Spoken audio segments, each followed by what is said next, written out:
Hi everybody, welcome to Mudroom. And some of you maybe were here 3 months ago when we had our first Mudroom after a very long hiatus. Yes. And that one was outside, and had it been a little warmer or a little less rainy, we might have had this one outside, but it seems like people are fairly spaced out, I was going to say, and that may be the case. My name is Leanne Gosha. I'm one of the Mudroom group. There are a group of us who get together, figure out a theme, which is pretty funny, and then put it up to the public, and then receive pitches that we get from folks, and figure out what a pitch sounds like, and does it fit into the theme of the evening, and then we make selections. Those folks come to a rehearsal and tell their stories to each other, and then come and tell their stories to the audience. It feels to me that we need stories more than we ever have. There's plenty of stories we can tune into out in the world, many of them that are too painful to actually pay attention to for very long, for me anyway. So we really, really love to have people come and just tell true stories about their own lives, not written, not memorized. And true as far as they remember them, and who knows, because they're the only ones who know. So tonight we have, let me say a few things first about Ava. We're really, really lucky and happy to be here and be surrounded by beautiful artwork.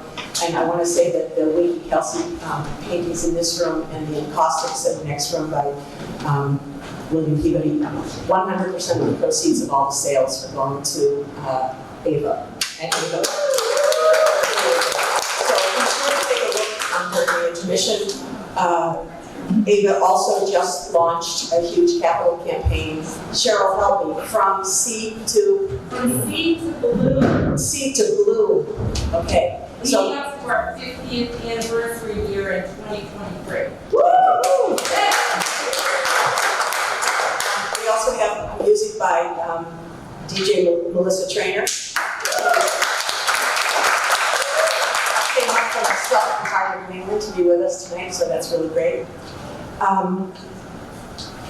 So one thing I'll just say in the beginning, so you can be thinking about it as you're listening to stories. One of the ways that we have felt that the evening is a success is by people who are so moved when they're listening to a story and to kind of remember that they might have a story, put their little story pitch on a piece of white paper in the other room and put it in the basket. And we choose someone who will be a storyteller tonight. And, you know, the audience is already warmed up, kind, a little incredulous that you might actually, on the spur of the moment, decide you want to tell a story.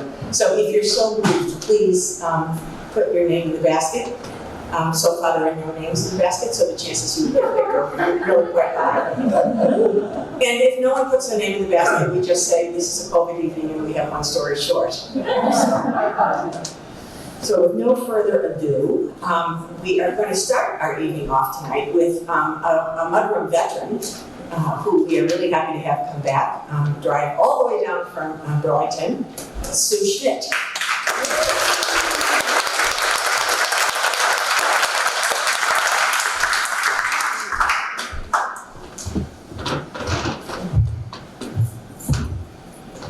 So the summer I turned 8, I fell in love, I understood what it meant to lie, and I survived a shot to the arm. Twice, on all accounts. It started a couple of months earlier, at Christmas time, when I watched my brother open a full battalion of G.I. Joes and a BB gun. And as I was opening my Barbies and my Barbie camper, I started to plot how I was going to have a hostile takeover. It took me a couple months, but just early in that summer, I finally launched an attack. And I stole all of the G.I. Joe's clothing and their weaponry. And when my brother came in and found his G.I. Joes huddled in a corner naked and afraid, he was furious. And he came charging down the stairs screaming, and my dad intervened and said, "Oh, wait a minute, let's just be clear, we don't know what happened." This was kind of surprising because just a day earlier, my father had found me in the backyard in our woods, sprawled out in front of my Barbie camper that I had turned into a mobile command center. And he looked at the moss that was sitting on the hood and the guns that I had strapped on the roof. And then he looked in and he saw the Barbies come lined up on the couch in full camouflage. And he just said to me, there appears to have been a coup. My dad totally got me. And so my brother was so mad, not just because of the theft, but because of my father's complicity, that the next day he shot me with the BB gun. And so my parents raced me up to my grandfather's house. My grandfather was a doctor who specialized in childhood stupidity. And so there wasn't a week that went by that he wasn't stitching my brother or my cousin or one of us up. And the treatment, no matter what the injury, was always the same. It ended with a shot in the other arm of penicillin. So when one day I had been shot in both arms. And so I'm sitting at the kitchen table talking to my grandmother, eating a popsicle, and my parents are talking about how they're going to send me to the summer reading program at the library to give me a little more structure. And I don't know if I said it, but I definitely remember thinking, wait a minute, I'm the victim here. Why am I being sentenced to hard time? And trust me, the library summer reading program for me was definitely hard time. I didn't read. I was way more of a doer than a reader. But a week later, there I am. And I pull open the giant wooden fortress doors of the library to reveal, sitting at the circulation desk, Mrs. Carson. Mrs. Carson was someone that still to this day has no soul. She was sitting on a steel gunmetal swivel stool. And from that stool, she could swivel 180 degrees in either direction, which is why I think they called it the circulation desk. Mrs. Carson invented what I call the exclamation point shush, which was instead of just saying shh, she would say, shh. And so with one utterance, she could silence you and shame you. It was kind of brilliant. And she would sit on that stool and just swivel from side to side like a gunner in a turret, just sort of firing off. And so I walked in, she doesn't even look at me, and she just points the sign that says Summer Reading Program. And I walk into the children's section, and there on the tiniest desk, on the tiniest chair, is Candace. Candace is like the antithesis of Mrs. Carson. She's young, she's effervescent, she's bubbly, she's got a little bob haircut, and she's a library intern from Stony Brook University that's there for just the summer. And so she looks at her list and she says, oh, Suzanne, I'm so glad you're here. And I plop myself down on a leather beanbag chair and start to dig a little hole so I can pull out a little styrofoam. And Candace gives the briefing. Here's what's going to happen. You're going to read 6 books over 6 weeks. You're going to come in every week and you're going to tell us about the book and we're going to talk about it, and then we're going to give you this treasure map, because the theme for the summer is reading is a treasure. We're going to stamp your map, and at the end of the 6 weeks, you're going to get a t-shirt. Now in the 70s, for those of you who don't remember the 70s, custom t-shirts were social capital. Not necessarily for the summer reading program, but for me, my brother just a year earlier had failed the summer reading program. So for me, that t-shirt was an opportunity to do the dance. You know the dance? I got the t-shirt, and you da-da. So I wanted that shirt. I really wanted that shirt. So she gives the briefing, and the kids scurry off to go get their books. And she looks at me and she says, Suzanne, what do you like to read? And I said, nothing. And she said, well, what do you like to do? And I said, well, I like to catch frogs, I like to play the drums, and I've got this really annoying older brother. And she says, wait right here, I have the book for you. And she bobs off into the stacks, and she comes back with this book, holding it to her chest as if it's breathing life to her.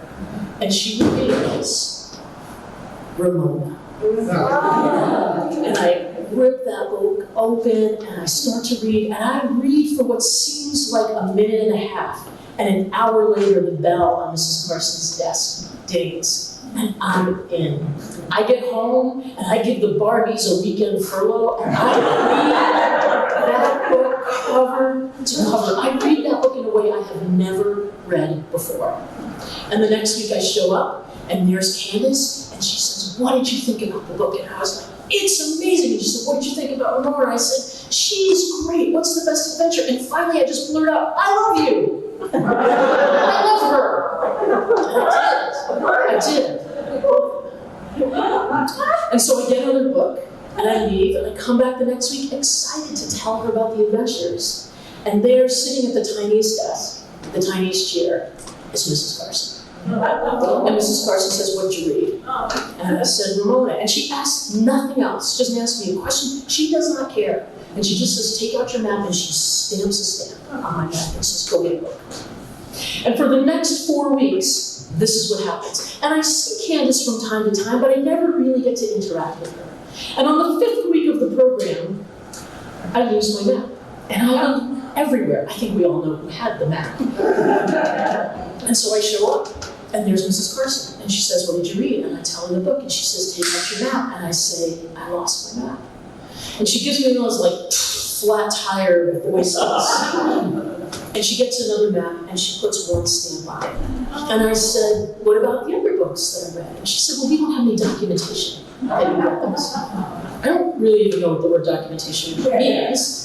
But I'm more concerned about the t-shirt. And I said, what about the t-shirt? And she said, girls that lose their treasure maps don't get t-shirts. And in that moment, she broke. And I just took my book, and I left the library. I didn't turn it in, I didn't get another book. And I just went home, and I was like, I don't care. I don't care about reading, I don't care about Ramona. I just didn't have the will. And so the next week, I read something my parents had in their house. I don't know, our parties ourselves. Fascinating book, by the way, for me. And I show up expecting that I'm not going to get the t-shirt. And I just kind of shuffle in past the circulation desk, and right there, sitting at the smallest chair, the smallest table, is Candace. And she says, Suzanne, I'm so glad to see you. I'm really excited to know what you read, not just this last week, but the whole summer. Tell me about the adventures that you had with Ramona. And so I start to tell her. And when we finished the conversation, she says, where's your map? And I said, I lost my map, and I tried to tell her about the battalion and the naked G.I. Joes and the camper. And she said, well, it seems like you've had an adventure that Ramona would be really proud of. And she takes out her stamp, and she just stamps all the way across. She pulls out a t-shirt, she hands me the t-shirt, and she says, I hope you have a wonderful rest of your summer. I wore that t-shirt everywhere. I think I wore it for 4 days in a row. And I wore it on the 5th day back to the library with my mother, because she had to return a book. And I walk in, and there at the circulation desk is Mrs. Carson, who says, where did you get that shirt? And I'm really appreciative of this moment, right? Because it helps me understand the ethical dilemma. Because I could lie to the librarian, which is a sin, by the way, in case you're wondering. Or I could rat out my friend and the woman I loved, Candace. And so I decided to kind of land in the middle. And I say, I got it from a friend. Not really a lie. And she says, who? And I said, Betty Ann DeCandia. True, a friend. But Mrs. Carson and I both knew Betty Ann had not spent one freaking minute in the library that summer. And so she looks at me and she says, you need to return that shirt. So I wait for my mom in the car, and I leave the library, and I go home and I take the shirt off and I put it in the bag, and I ride my back up to the library. And I open those giant fortress doors, and I just slide the bag across the circulation desk. And Mrs. Carson looks at me and she says, you also owe us a library book. And I said, no, I returned that already. And again, we just sort of hung there in silence in that lie. But this time I didn't wait for her to say anything else. I just turned around and I walked out. And I thought to myself, like the fires, I am going to hell. 2 lies to a librarian in 1 day. It took me a really long time to reconcile my complicated relationship with Mrs. Carson. And in truth, I'm still reconciling my relationship with my brother. But I'm so thankful for both of them. Because if my brother hadn't shot me in the arm, I would have never met Mrs. Carson. And if I never would have met Mrs. Carson, I never would have known Candace. And if I never would have known Candace, I may never have known Ramona. And if I'd never known Ramona, I may never have known myself. Thanks.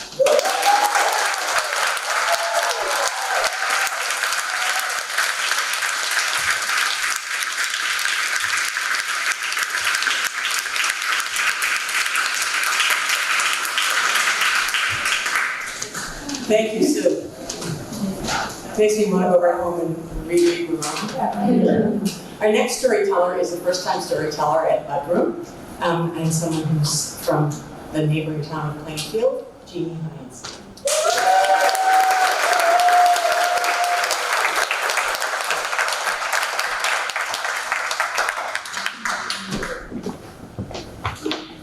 Good evening. I'm delighted to be here. The day I want to tell you about is a day in June, a beautiful day, when my oldest child was a kindergartner and my younger two, who are twins, were toddlers. They were 2 years old. And on this day, my kindergartner, she was in the morning kindergarten session. Plainfield was one of the last towns to have full-day kindergarten. So we got 3 quick little hours of free daycare. I mean, you know, quality education. 3 hours a weekday, the morning session, and then there was an afternoon session. So that meant by 11 a.m. I had to pick up my little sweetie from kindergarten and also try to fit in whatever errands I had to do with the twins in tow. Now, the exciting thing about kindergarten in Plainfield, New Hampshire is that our kindergarten teacher is a freaking rock star. He is so, there's some, yeah, Plainfield moms here, Plainfield teacher here too. He just is almost like a professional clown. He keeps those kids so engaged the whole time, and yet he connects with each and every one of them in a special way so that child knows they are loved, they are important, and he's happy that they are here, unlike Mrs. Carson. So our rock star teacher is just the best. And Kira, my daughter, was so happy to be in kindergarten. And it's June now, so it's toward the end of the school year. On this particular day, I'm looking at the clock, I'm like, gonna be on time almost. And in my opinion, being late is extremely rude. It bothers me to no end. Because you're being so rude to the people who actually showed up and are ready to go and are on time, like they have nothing better to do with their time. And I always was on time until I became a mom. Now I am late for everything, especially when the kids were little. There was always so much to do, and oh gosh, I gotta throw that wet laundry in the dryer now before it sits in a wet washer all day long. And then I get everybody in the car, my 5-year-old and the 2 twins who are 2, because you're not allowed to leave them at home anymore. I get everyone in the car on any given day, and then I realize I forgot to get dressed myself. I got everybody else ready, I got all their stuff, I got the snacks, I got the bottles, I got the everything. Extra clothes, but forgot totally about myself. So then we're late while I go in and change.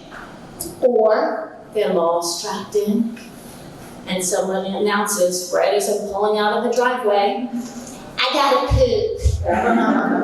And you know, parenting 101, pooping is top priority. You gotta really, you can't teach them to be holding it in, for God forbid, because then it can lead to all kinds of problems down the line. So then we're late, managing someone's pooping. So here I am, really tight for time, looking at the time, thinking, oh, I'm gonna be not too late today to get Kira. We're driving through the village of Plainfield. It's a tiny, sleepy little village. It's a weekday, 11 a.m. the school, the elementary school's on the other side of town in the Meriden Village. But here I am driving through the 12A side, Enfield Village, going very slowly, even though I'm running late, 30 miles per hour because it is a speed trap. Many of you probably know that. And what do I see up ahead? 2 very young naked children in the middle of the road. Now there's no traffic, there's nothing, so I'm not too alarmed other than the fact that where is a grown-up? I get closer to the kids, they're not completely naked, they're barefoot, and the older girl, probably around 4 years old, has little cute princess panties on. And the younger of the 2 looks about the same age as my twins, looked about 2 years old. She had a pull-up on. Here they are, in the street. I pull over, thinking, oh well, kindergarten teacher. I wind all the windows down in front, open up the mini door, van doors, because that's another parenting. No, you're not supposed to leave your children on a hot day in a car. But hey, you gotta save some naked children here. So I go over and I'm like, come on kids, let's get out of the road. I take them to the sidewalk. I was like, my name's Jeannie, what's your name? Jeannie, do you have a name? Is your name Anna? And they're like, what's your name? He's like, the older one says, Evie. And I'm like, Evie? Evie. Evie? Okay, Evie, where's your mommy or daddy? Where's a grown-up? Do you have a babysitter? Any grown-up here with you? I'm like, oh my gosh. Here's the closest house, right there. I'm like, do you live here? Like, oh, okay. Let's go. I mean, it makes sense. The house is right there. I go up to the front porch. It's just a screen door there. I knock on the screen door. I'm like, hello, hello. But this time I have the little one. I'm carrying her. I've got Evie by the hand. I'm like, hello. No answer. Quietly, well, I open the door, we go in, I'm still saying hello, hello, and then I get a little clue from Evie that maybe it appears to me that she has never been in this house before. She's looking around like, oh. And I'm a little bit concerned until I hear baby noises. I'm like, oh, thank God. That's what's going on. The mom is busy in the back with a baby, changing a diaper, feeding a baby, whatever. And these 2 little delinquents decided, well, let's make a run for it. It's like, okay, I got the little one, I'm holding the hand, I'm like, hello, hello. Go back through this open doorway, like, hello. And what do I see? Not a baby. 2 people having sex. The little baby noises were.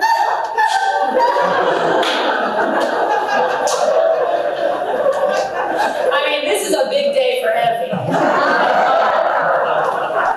I thought she was interested in the house she'd never been in, but now there's some activity.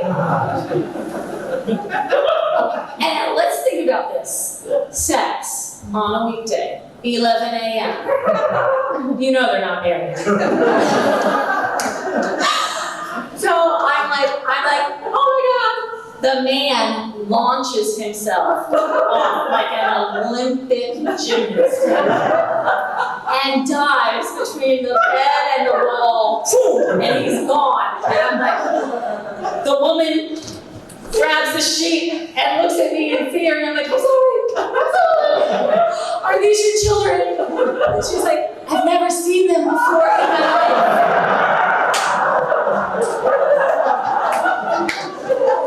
I was like, okay, I'm so sorry, carry on. Get the heck out of there. And I'm like, oh my God, I'm so late. And still there's no grown-up anywhere. And I look over into my van and I'm like, okay, they still look alive. My twins, they're not actually crying, which is amazing. They're just playing with their toes. I'm like, okay. Very close by is the library, Plainfield Library. Almost never open. It happened to be open. I take the kids in there, and I'm like, Diane, help me. These kids are just roaming naked in the street. There's no grown-up anywhere. This one, I think, says her name is Evie, and Diane's like, okay, Evie, that sounds familiar. I think I might know who her grandmother is. I'm like, oh, thank God. And she was like, I'll take over. Go ahead. I'm like, I'm so late to pick up my daughter from kindergarten. I don't know what they do when you're late. I know in daycare, they charge you $5 a minute. And now I'm like 20 minutes late. She was like, go. And so she escorts me outside to the front and I run across the street to the van, my minivan, and we hear a woman far, far away, frantically hollering, Julia! And look at Diane, she's like, I got this. So I go racing, except in the 30-mile-per-hour zone, racing to Plainfield School. And this is back in the day where the doors were unlocked. I just ran into the school, again, leaving my children in a hot car, but all the windows are open and the doors. Racing in there, and I bust into the kindergarten room, and there is our beloved kindergarten teacher, Mr. Woody. Now, it did take me a while when I first discovered that our kindergarten teacher's name is Mr. Woody. Nothing to do with boners. It's actually just a little shortened, easier version of his real name, Mr. Woodcock. So there is our sweet, sweet Mr. Woody. Music playing. He's sitting there with Kira sharing his lunch. Peaceful environment. I'm like, oh my God, I'm so sorry. This is what happened. Da, da, da. These naked kids, these naked people. I see naked people. And he was like, calm down. It's okay. It's okay. We're having a fine time. I understand. It's okay. Take a deep breath. I was like, well, I'm still in a hurry because I left my children burning in a hot car. I was like, okay. He took my hands and he said, Jean, it's okay. And I want you to know that in all of my 26 years of teaching, yours is the best reason ever for being late. And I was like, put that in my mom cap. Yes.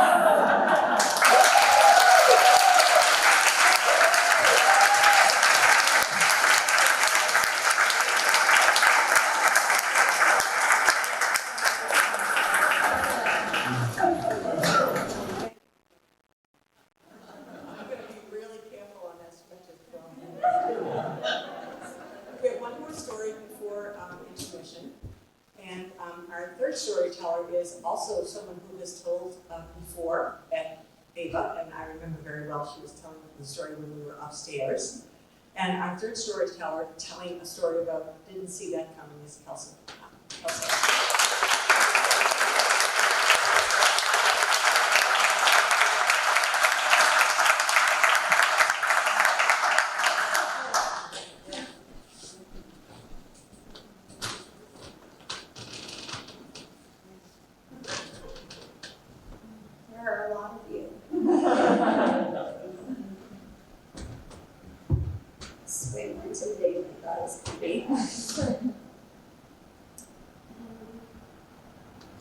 I'm KELSO. I forgot my keys. I usually know where they are. I'm usually like someplace in the house. I always put them in a place so I know where I'm going to find them, and I can't find my keys in my house. So I'm running late to this doctor's appointment that I have to visit my mom at, and I just can't find my keys. They're usually in the dish. Why are they not in the dish?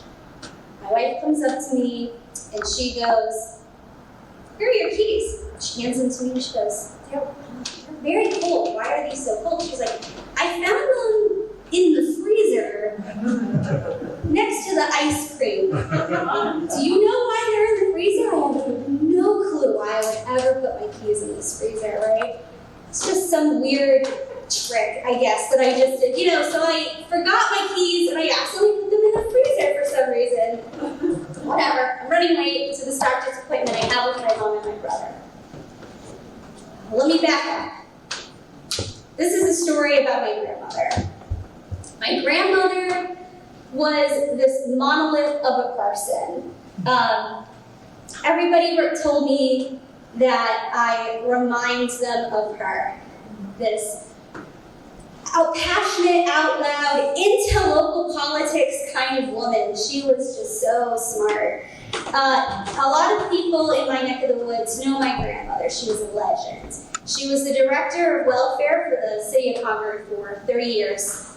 She did a bunch of other political campaigns. She tried to get her friends elected over the 80s and 90s. And this woman, she was on the board of all of these different nonprofits. She was on so many nonprofit boards, you thought she was running a damn lumber mill. I don't know where she found all this time.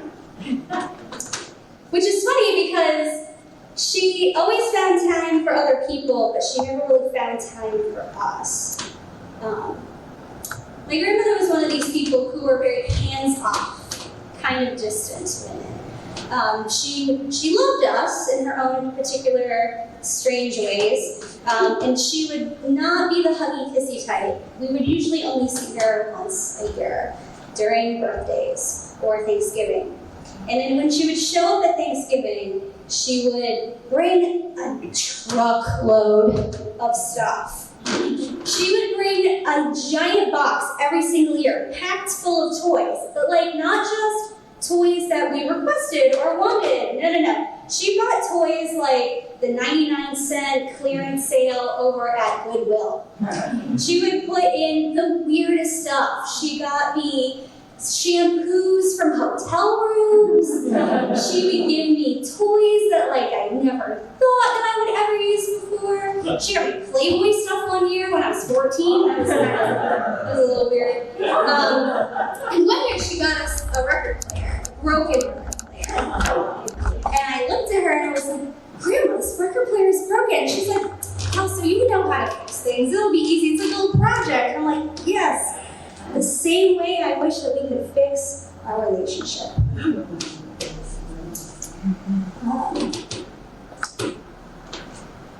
So, she was never really around. She was a busy woman. She's a monolith of a person, just larger than life. We grew apart as much as I did. I grew up. I went off to college. I did some fun college stuff. You know how it is when you get older. Long story short, I got married in 2017. And my grandmother, who I invited, never showed up. I thought that was weird because she showed up for my high school graduation. She would show up for things like that, but for some reason she never showed up at my wedding. And I was pretty pissed off. You know?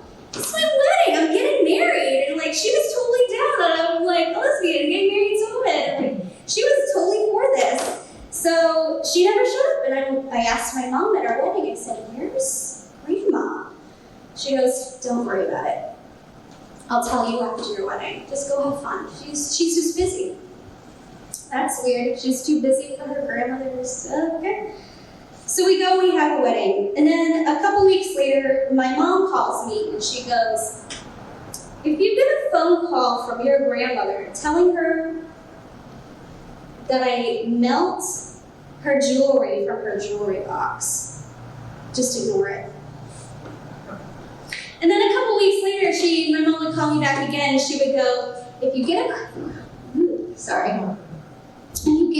a phone call from your grandmother, and she tells you that she's running late for something, just ignore it. Don't worry about it. I'm like, what's going on? I don't know what's going on. Don't worry about it. I'm taking care of it. Don't worry. Go live your life. Okay. One day, about 2019, I get a phone call from my grandmother. She left me a voicemail. And she sounds desperate and upset. and distraught. She's asking me to come over to her house because she has no clue where she is. So I run over there, and the door is wide open, and it is a lovely sunny day. I thought maybe she would just go on the porch. She's not on the porch. I walk into her house, and the house is like an episode of Hoarders. There are magazines stacked everywhere in this house. Dishes piled up, flies everywhere. I don't even want to explain the smells that came out of this bathroom. And she's nowhere in this house. So I called the police, because her car's there. And about 20 minutes later, the police call us back and say to us that they found her walking down the street 2 miles away from her house with no shirt on, trying to give people money to come fix a leak in her roof. And I looked at my mom and I said, "You need to tell me what's going on right now." So what happened was my grandmother had vascular dementia, early onset vascular dementia, which for folks who don't know what that is, it's basically a type of Alzheimer's that gives your brain little strokes in your head, and eventually you start to wither away and crack down your brain, your gray matter in your brain to bits. And this had been going on since she turned 55. It was very onset and very early, and none of us in our family saw it coming. So my mom was taking care of her by herself on her own with none of us to help her for 7 years. And the reason why she kept it secret from us is because my grandmother was just so well known. My grandmother, before she became unstable and unlucid and going crazy, promised my mom to not tell anybody that she is losing her mind, because she could not bear anybody knowing that she was sick. So my mom kept this a secret and took care of her for as long as she possibly could. And so then it became my secret to bear as well. So I'd go every week during the summer to talk to her for 10 minutes, to get her food, to do things that I would normally do during a pandemic for other people, trying to explain to her and convince her that I am not Cassie, my mother. It is not 1982. No, you are not supposed to leave. No, there is no music playing in this house. It is just you alone, because that's what you wanted.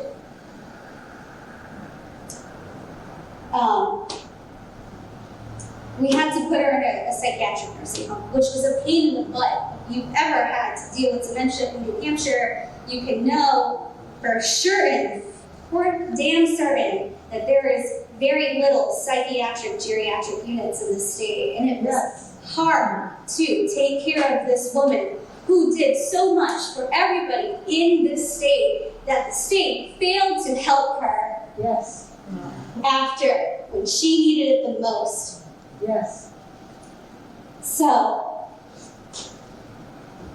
so much paperwork. It was a red tape menagerie of paperwork. And we finally got her into a nursing home, and she lasted a week. And she died on her birthday on July 4th. She was 71 years old.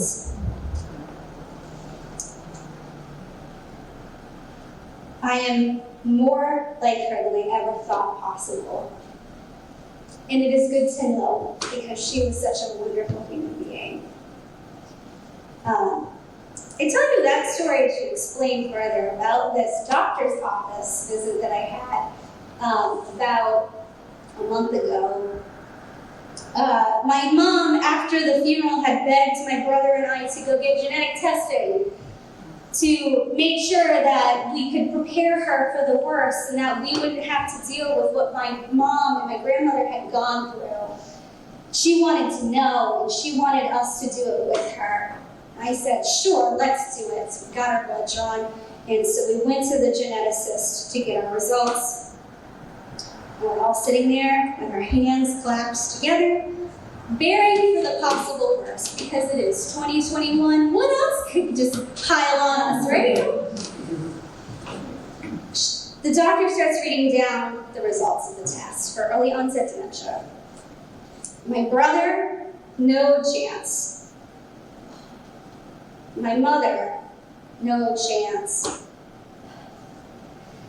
KELSO has a 75 to 85% chance of getting early onset dementia. And you just sit there in the silence of that, and you remember the myth and the monolith that you saw crumble over the last year or longer. And you realize that would be you eventually, because you were 33 years old, and this is how it's going to end for you, percentage-wise. I am more like my grandmother than I thought. We were cleaning out her house about 3 weeks ago, and my mom was looking for her house keys because we were trying to lock it up before we went and sold our house to somebody for a showing, and we just couldn't find our house keys anywhere. And I'm cleaning out the kitchen, and I'm just hearing my mom in the background flitter around. I don't know where her house keys went. She just like leaves them in this shithole in this house. And I'm cleaning out the fridge, and I open up the ice box, and right there on top of the coffee-flavored ice cream that she would always eat before she died were the house keys. Thank you.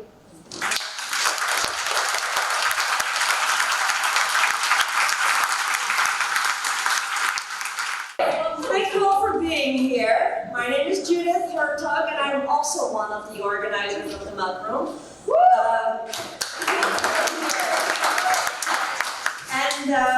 We're going to continue with one of our favorite parts of the evening, a story from the audience. And that's also to remind you all that we are all storytellers. And so often it's the people who say they don't know, don't have a story, or don't know how to tell a story, who have the best stories. You just have to gather the courage, because we really can all tell stories. And if you are intimidated by such a big audience, just start with friends. Just sit in a circle and share stories with friends.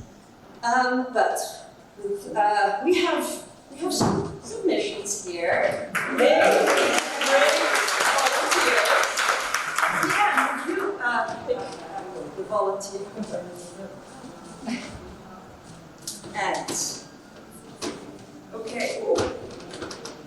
Okay. And the person who volunteered to tell a story is Helen Schulman.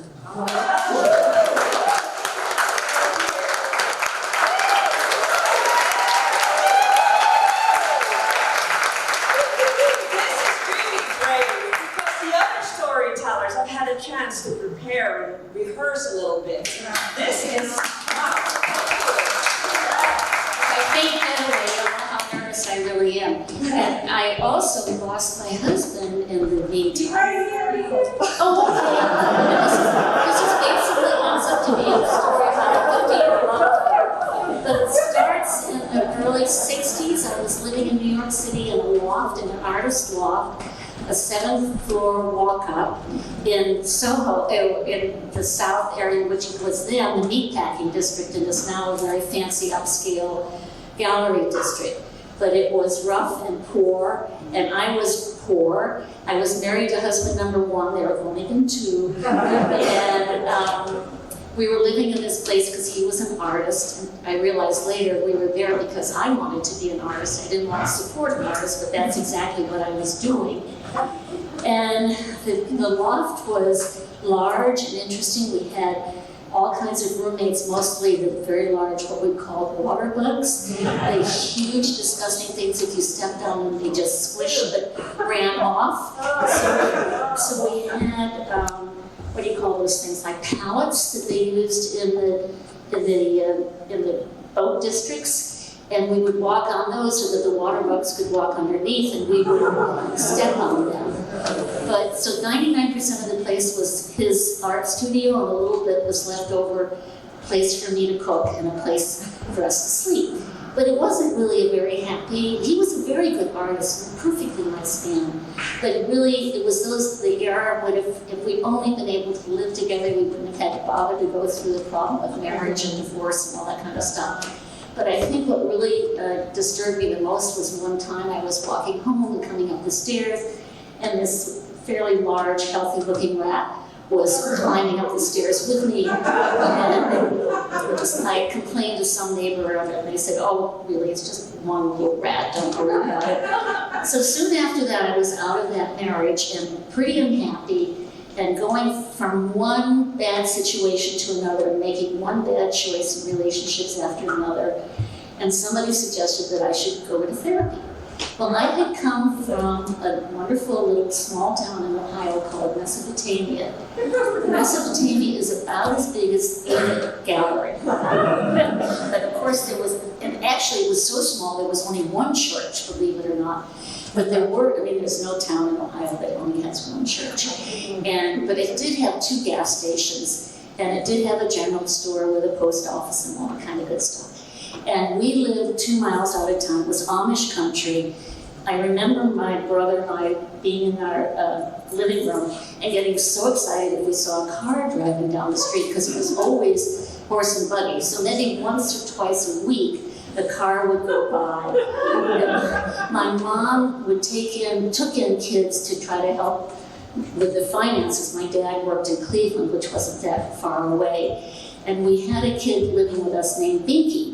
And Binky could tell every car and every vehicle, but he couldn't tell the difference between the various kinds of cows that we had, which we all thought was hysterical. But at any rate, it was a lovely growing up, but my parents were pretty conservative, and my father would always take me, when I got old enough, would take me aside, and he would say to me, "Helen, whom do you want to marry other than a white Anglo-Saxon male? Would you like to marry a scientist, or would you like to marry a teacher, or whatever?" So of course this gets pretty tiresome when you're a little kid, and I couldn't wait to get out. So I met my husband number 1 in college, and thank goodness he was Jewish and an artist, and we moved to New York. So, however, in this interim time when I was making all these lousy choices, I needed a therapist, and a friend of mine recommended this fabulous black woman. I thought she was terrific, but after a little while, she suggested that I seemed to be avoiding my kind, and that maybe I should be seen by another therapist. So she referred me to Thayer Green. Now, how waspy can you get besides Thayer Green? He was tall, he was blonde, he was born with a silver spoon in his mouth. But he was okay, and he had decided to have a therapy group for sort of lost souls like I was and various other people. And I agreed to join the group, and he had a bunch of other, only 6 or 7 other people, and we all came on the first night, and the very last person in was this bedraggled looking man, 30 pounds skinny, gray, kind of shuffling in, and I'll be damned if my heart didn't go, whoa. And I was gone. I was completely in love with this individual. And it was just amazing. He didn't say a word during that whole group until the very end, when Thayer Green turned to him and said, "Ephraim, would you like to say anything?" And Ephraim goes around the group, and he says, "You talk too much. Your hair is a mess. You're in the wrong job. You, I like."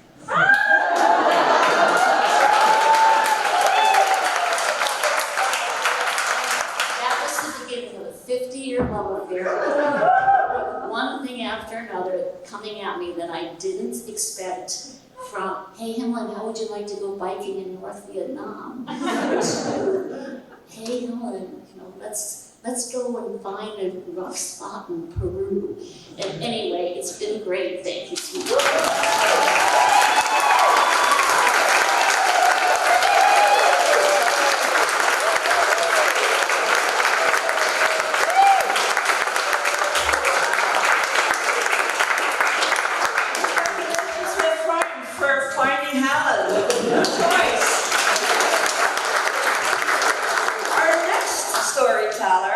Is Arlene MAGOON, who works as an emergency manager in Amherst, New Hampshire.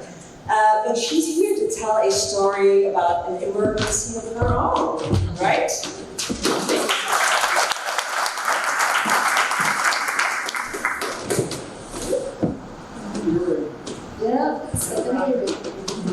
Hey, good evening, everybody. So yes, I'm an emergency manager. I go to floods, I go to hurricanes, I go to tornadoes. And these are all things that we just learned to do, and it's like, okay, we'll get it done. But during the pandemic, it was a little different story. We had to be home, and we were working away at home, and it got a little boring not seeing people. Because when there's a disaster, you just go. You go and you work with people. In this disaster, I'm home. And when one day, friends called and said, hey, let's get together. We'll go to Greeley Park, we'll bring our chairs, and we'll sit in a circle with our masks on, and we'll talk. Oh my God, this is great. Let me do this. So, at the right time, I grabbed my bag from the garage that had my chair in it, and I put it in the car, and I drove to Greeley Park, so excited. When I got to the park, I grabbed my chair and I started to step out of the car. And I felt something on my ankle. Like, oh, it must be the dog's leash. So I reached down to grab the leash. It wasn't the leash. It was a snake. Oh my God, it was a snake. I hate snakes. I was brought up in Brooklyn. I've gone to all these disasters. I do not like snakes. And there it was on my ankle. And as I screamed, it scurried and slithered like what snakes do into the hole where the brake is. Where is it? What happens in a car with a snake in it? Where does it go? So I jumped out of the car, but I'm so responsible. I go, that's me. I started screaming, snake in the car, snake in the car, snake in the car. And my friends come over thinking I'm just so happy to see them. How are you? There's a snake in my car. I go, what? It's in my car. So some of the women said, oh, there's a snake in your car? I went back way up. And the men came over and they said, well, all right, what kind of a snake? Are you sure it was a snake? Yes, I'm sure it was a snake. So of course they're looking through the car now. We're opening up the trunk. We're opening up the glove box. We're opening up every little orifice in that car looking for the snake. So the men can't find it, and some of the women who were brave enough to look couldn't find it. They said, Arlene, it's probably gone. It's probably slithered off into the woods by now with all the noise we're making. I think, no. When a snake is in the brake thing, it's in the car. I said, well, all right. Well, we stood around and we talked for a little bit. I'm still thinking about that snake. And finally, they say, look, Arlene, we'll look one more time, but it's probably gone. So I looked through the car one more time, no snake. It's time for me to go home. I get in the car, very reluctantly. I don't see the snake. I'm backing out. No snake. All right, maybe they're right. Maybe the snake is gone. So I'm driving down the road, and I'm thinking, well, there's no snake, so maybe I need to go to Target and get that toilet paper that we need. That's what I need to do. So off to Target I go. There's no snake, right? Go to this Target, get out of the car, go in, buy my all-important toilet paper, come back to the car, and look at the car and go, there's a snake in there. You know there's a snake in there. I got a little bit, I tend to get a little more worried. Okay, I am the emergency manager. Open the car door, put the toilet paper in, get in the car. There's no snake. All right, so let's back out. But now, you first look to the right, to the left, and you look to the right, and as I look to the right, up from the dashboard. Oh yes, here it comes. Here comes Mr. Snakey. He's come, and he keeps on coming. It was so big. It came across the dashboard from the side of the car. I drive a Subaru. And on the side of the car, all the way over to the steering wheel. And now it's laying on top of the dashboard, sunning itself. Oh my God. I jumped out of the car. Here's the mascot. Snake in the car! Snake in the car! And I'm jumping all over the place, and all the people walking by in Target. There's a 60-year-old woman crazy over there. Yes, pandemic too much for her. And you would think somebody would say something to me. But no, they just walked on by, pretending that's there. So I know that what I need most desperately is a snake wrangler. There must be a snake wrangler here somewhere. Don't they shop at Target? I know. So I'm looking around. Must be somebody with a hat. Yes, a snake wrangler would wear a hat. So I'm looking for a guy with a hat. I'm a very sensible person, and I have to realize that in this time of equality, it could be a woman who's a snake wrangler too, right? So let's talk. So here comes a guy and a gal out of Target, and they're both wearing a hat. I'm in. Those are the people I'm going over to. So I run over to them, and I stand between the man and the woman. There's a snake in my car! There's a snake in my car! And she goes, what? I said, there's a snake in my car! She says, I can't understand you. Snake in car. She goes, and she looks at him, and he says, oh, I don't know. He says, there's a snake in your car? And I says, yes. He says, is it your pet? I was like, a pet snake? Do people take their pet snakes to Target on a shopping trip? And he just backed up. And she says, honey, go check out the car. He comes over to the car, and he looks, and I said, it's on the dashboard. And he looks on the seat. Why does he do that? Men don't take directions. So he looks at the seat, he says, well, I don't say. He lifts his head up, and the snake turns its head. He's looking straight at the guy with his tongue sticking out. It's right there. And he sees us, and he goes, whoa. That's a little bit bigger than I expected. I thought at that moment I had lost him. I thought that was it. I thought he was going to turn away and run the other way. The woman from the back goes, honey, do you see it? And now he's kind of man-shamed a little bit. He's like, yeah, I see it. It's a little bit bigger than I thought. So he reaches in and he grabs the snake and it wiggles like crazy and he drops it on the floor of the car. So he's got to go back in to get it before it goes back into the brake hole. He grabs it just in time and throws it out of the car. He's down in the Target parking lot. And that's part of what happened to me with this story. As an emergency manager, you think I would have been able to deal with this. I didn't. So most people say to me, so did you sell the car? Because most people would want me to do that. Well, yes, I did. I sold it to my friend Wendy, and she said,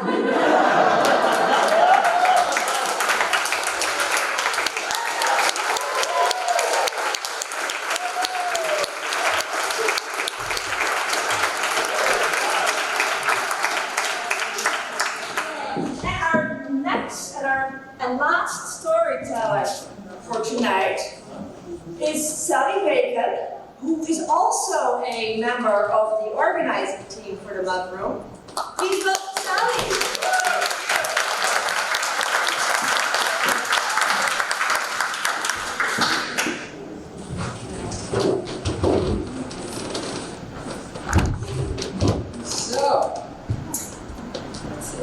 Can you hear me?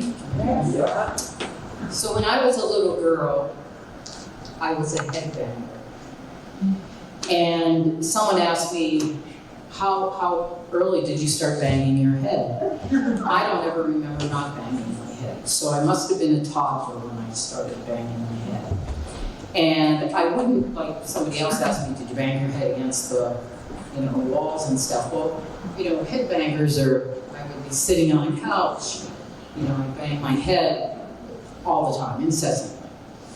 And it's interesting to me because I didn't know there was anything wrong with being a headbanger. Nobody in my family ever said, she's banging her head, or knock it off, or anything like that.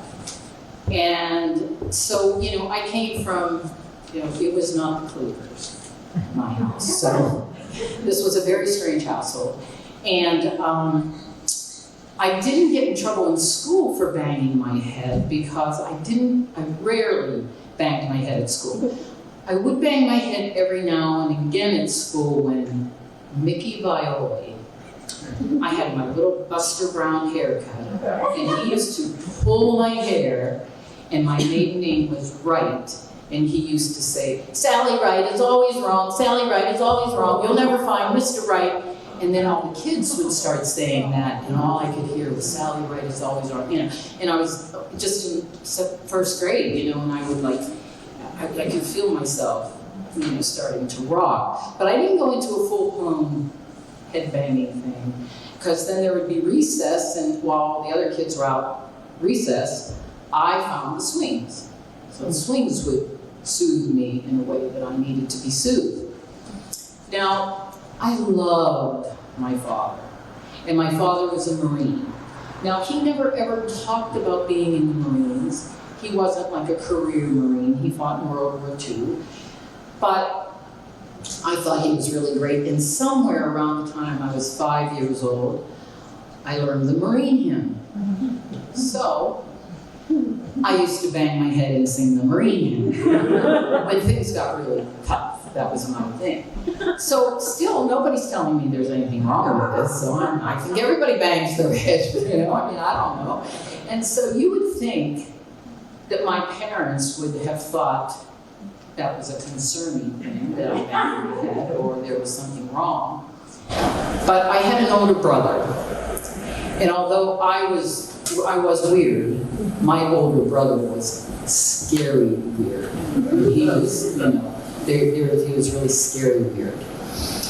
And I also was, I was lonely most of the time, but I was afraid all of the time. And one of the things that scared me most was riding in the car. Now, for whatever reason, when I was in the car, I would just be curled up in the back seat, laying down, because I was sure we were going to wreck and all die or whatever. And so one day, my father decides we're going to go on a picnic. It was a beautiful summer day, and he's going to pack us all up and we're going to go on a picnic. Now I'm about 7 or 8, and Jimmy's 3 years older than me. And Jimmy was always, my brother was big for his age. He was always chubby, he wore chubby jeans, you could get so humiliating that they had those. But anyway, Jimmy was chubby, and when we would get in the car, I would be curled up in the back seat. This did not seem odd to me, okay? So I was curled up in the back seat, and Jimmy would sit staring out the window. Now my parents they loved, they were partiers, and my mother had on her jeans, and they would be rolled up on the bottom, and she had this ponytail, and they smoked 3 packs of cigarettes a day, each Pall Malls. So my dad had his wife beater t-shirt on, which I never learned that term until I was older, and he didn't beat his wife or anything, but he had his white t-shirts on. And he had on his khakis, and we get in the car, and they packed a lunch, and they got the radio blasting, and my mom and dad are talking, and she's, her ponytail's bobbing and stuff, and I'm laying in the back seat, and everything seems to be normal. And, all of a sudden, my brother Jimmy stands up, behind the seat, behind my father, and takes his fat little hands and puts it over my dad's eyes. And he's squeezing my dad's face, right? And my mother started, she's sucking on this cigarette, she's kicking him and trying to get his arm off, and she's screaming, Jimmy, what's wrong with you? What's wrong with you? And my father's shaking his head back and forth like this. And I gotta tell you, I was curled up in the backseat. That got my attention. From the halls of I'm singing. From the shores of Tripoli, we will fight our country's battles. And the more they screamed at Jimmy, or my mother did, my father was just trying to steer the car, I'm getting louder and louder, and I'm like, no, nobody's singing. Anyway, so they couldn't get Jimmy to stop, and it wasn't until, his little fat face was curled up, and I thought he was going to poke my father's eyes out. And so finally, Jimmy lets go, and my father stops the car, and he's shaking, and he puts his head, on the steering wheel, and he waits a minute, and he says, Jimmy, now my mother's just understood. He said, Jimmy, do you understand what could have happened? We could have all been killed, or worse, we could have killed somebody else. And Jimmy stared at him, and he stared at him, and then he sat, and he turned and looked out the window. And my father started up the car. Now I'm on the second verse. We should fight for right and freedom. I am like banging, and my mother's still, what is wrong with you? What's wrong with you? And Jimmy never looked, and my dad, we didn't go on a picnic. We never made it to the picnic. And my father just turned the car around, and they drove home, and Jimmy runs out of the car, and my mom and dad get out, and my mother's crying, and my dad's just walking ahead of them, and I sat in the car, and I must have banged my head and sang that song until I was just too tired, and I got up and went in the house, and we never did talk about it.